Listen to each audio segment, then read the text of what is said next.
अस्सलाम वालेकुम दोस्तों, आप देख रहे हैं एडवांस टेक चैनल और आज मैं आपके लिए एक वीडियो लेकर आया हूं जिसमें हम बात करेंगे सोलर पंप की या डीसी पंप की। तो वीडियो को स्टार्ट करने से पहले मैं आपको यही रिकमेंड करना चाहता हूं कि अगर अभी तक आपने मेरे चैनल को सब्सक्राइब नहीं किया तो मेरे चैनल को सब्सक्राइब कर लें और नोटिफिकेशन हासिल करने के लिए बेल के बटन पर क्लिक करना मत भूलिएगा। दोस्तों लास्ट वीडियोज़ में मैंने इसकी सिर्फ अनबॉक्सिंग की थी, लेकिन कुछ चीज़ों का मैंने नहीं बताया। लेकिन आज की इस वीडियो में मैं आपको चीज़ों के बारे में बताता हूँ। तो दोस्तों पहली जो वीडियो है उसकी अनबॉक्सिंग का लिंक भी मैं वीडियो के डिस्क्रिप्शन में डाल दूँगा, वो भी आप विज़िट कर लीजिए। और ये मैं नया पंप लेकर आया, उसको बनाने की वजह क्या है, वीडियो बनाने की वजह क्या है, वो भी मैं आपको बता देता हूँ। लास्ट वीडियोज़ में दोस्तों मैं एक चीज़ स्किप कर गया था, वो थी ये चीज़। एक तो ये शफ़ी सोलर पंप कंपनी बहुत अच्छी है। दूसरी बात ये है कि ये काफ़ी मैंने यूज़ किया तो ये ज़्यादा बेस्ट रहती है। दूसरी बात यह है कि टेक्निकल पैरामीटर्स की बात कर ली जाए तो लास्ट वीडियोज़ में मैं ये बताना भूल गया था। 12 वोल्टेज की इसकी मोटर है, पंप 8 वाट का है, फ़्लो इसका 10 लीटर पर मिनट है, यानी कि 1 मिनट में ये 10 लीटर का पानी पंप कर सकता है। तो ये कोई बहुत ज़्यादा हैवी मशीन नहीं है कि आप इसको कहें कि मैं नीचे ज़मीन से लगाऊं और ऊपर छत पे टैंक में ये पानी पहुंचा दे। ये इस मकसद के लिए नहीं है। इसका जो ये तो फ़्लो लिखा है, मुझे लगता है इसका प्रेशर वगैरह भी इनको मेंशन करना चाहिए था कि ये कहाँ तक पंप कर सकता है, लेकिन वो इन्होंने मेंशन नहीं किया। खैर उसकी एक सेपरेट वीडियो मैं कोशिश करूँगा कि बना दूँ कि ये दिखा दूँ कि ये कितनी हाइट तक इसको पंप कर सकता है। तो नोट्स इन्होंने लिखे हुए हैं, ये भी मैं आपको लास्ट टाइम बताना भूल गया था या शायद बताया हो, मेरे जहन में नहीं है। मस्ट वर्क इन वाटर, ये पानी के अंदर डूबा हो, डिप हो, फिर इसको ये काम करे, अदरवाइज़ ये ख़राब हो जाएगा।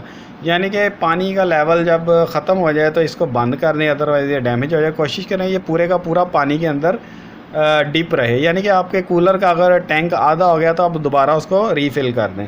दूसरा ये clean the axle centre regular. अब ये क्या चीज़ है, ये मैंने लास्ट टाइम नहीं बताई थी, तो इसको क्लीन करते हैं। वो उसका भी मैं आपको बता देता हूँ किस तरह से क्लीन करना है। ये पंप तो मैंने पहले भी आपको दिखाया था, इसको स्टार्ट करके भी मैंने लास्ट वीडियो में दिखाया था, उसकी स्पेसिफिकेशन यहाँ पे भी लिखी है। लेकिन शफ़ी वालों का पंप अच्छा है बाकी पंप की निस्बत। तो अब सेंटर की बात कर ली जाए तो दोस्तों वॉश करने के लिए आपने करना कुछ ही है कि क्लीन पानी लेना है, साफ़, बिल्कुल साफ़ पानी। उसके अंदर इसको डिप करना है, इसको स्टार्ट करना है। स्टार्ट करने से ये पानी को जो है वो फ़्लो करेगा तो इसके अंदर क्लीनिंग होगी। लेकिन जैसे ही बंद करना है तो आपने एक चीज़ का ख्याल रखना कि यहाँ से ये आप देख रहे हैं फ्रंट जो है इसका, ये बिल्कुल सीधा यहाँ से ये सक्शन करता है और यहाँ से आपको ये इनलेट है, ये आउटलेट है, यानी कि यहाँ से पानी ने खींचना है, इसने पानी को खींचना है, यहाँ से बाहर की तरफ गिराना है। तो जैसे ही आप स्टार्ट करेंगे यहाँ से पानी खींचेगा और यहाँ से बाहर की तरफ फेंकेगा। ये इसकी जो है अंदर से सफाई तो हो जाएगी, लेकिन जैसे ही आपने बंद करना है आपने इसके आगे पाइप भी लगा लेना है। उस पाइप को आपने थोड़ा सा ऊपर की तरफ खींच लेना है, फिर पानी जैसे ही बंद करेंगे पानी स्पीड से बाहर की तरफ जाएगा, तो वो अंदर से इसकी जो एक्सल है वो क्लीन हो जाए। अगर नहीं तो आप इसके चारों स्क्रूज ओपन करें, इसको लैदा कर लें और इसको रेगुलरली क्लीन कर लें।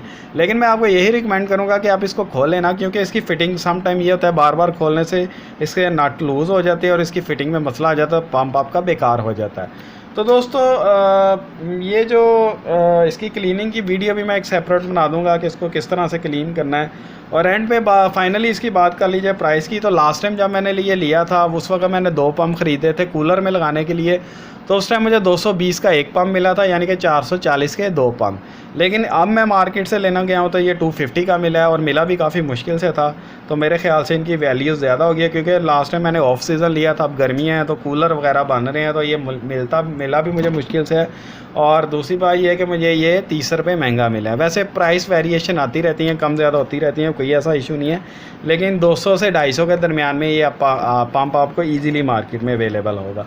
तो दोस्तों फाइनली ये तो थी मेरी आज की वीडियो। उम्मीद करता हूँ आज की आपको मेरी वीडियो पसंद आई होगी। अगर मेरी वीडियो पसंद आई है तो मेरी वीडियो को लाइक करें, अगर आपको नहीं पसंद आए तो आप इसको डिसलाइक भी कर सकते हैं। इसके अलावा दोस्तों अगर आपको कोई क्वेश्चन है तो वो भी आप कमेंट्स में मेरे से पूछ सकते हैं। और दोस्तों मेरी वीडियोज़ को अपने दोस्तों के साथ भी शेयर कीजिए, और अगर अभी तक आपने मेरे चैनल को सब्सक्राइब नहीं किया तो मेरे चैनल को सब्सक्राइब कर लें और नोटिफिकेशन हासिल करने के लिए बेल के बटन पर क्लिक करना मत भूलिएगा। और जाते जाते मैं आपको ये बताना चाहता हूँ कि जब भी आप पंप ख़रीदने जाएँ वहाँ पे ऑन द स्पॉट इसको पावर दे के चेक कर लें ये चलता है या नहीं, अदरवाइज़ मार्केट वाले आपको 1 मिनट की भी गारंटी नहीं देंगे। दोस्तों अल्लाह हाफ़िज़, अपना ख्याल रखिएगा, बहुत बहुत शुक्रिया।